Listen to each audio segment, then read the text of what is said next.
In today's video, I'm going to teach you how to create a blog in Systeme.io. We'll go from opening your dashboard to publishing your first article, keeping everything simple and clear so you finish with a live post.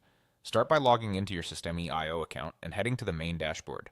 In the navigation, find blogs and click it. And this area is where your blogs and articles are managed. Now create your blog. On the blogs page, click Create. Think of this as opening a dedicated space for your content. You can have multiple blogs, so this simply starts a new one. You'll be asked to name your blog.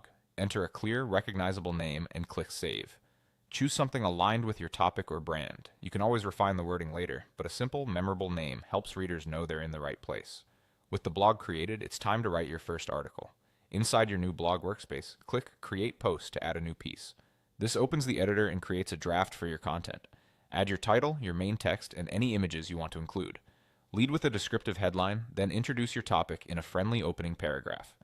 Keep paragraphs short, use the editor's formatting for headings and emphasis, and guide readers smoothly from point to point. When inserting images, pick visuals that support your message and avoid oversized files so pages load quickly. Consistent styling, like matching headings and spacing, makes your post look polished and easy to read. When your article looks the way you want, publish it. Click Publish. Your post will go live on your blog and be available to visitors. If you notice something to improve later, you can return to the editor, make changes, and update the post so you don't need to wait for perfection before sharing helpful content. And that's the entire workflow. Log in and open blogs, click Create, name your blog and save it, click Create Post, add your title, content, and images, then publish. Repeat these same steps each time you have something new to share, and your blog will grow steadily with clear, well-presented articles.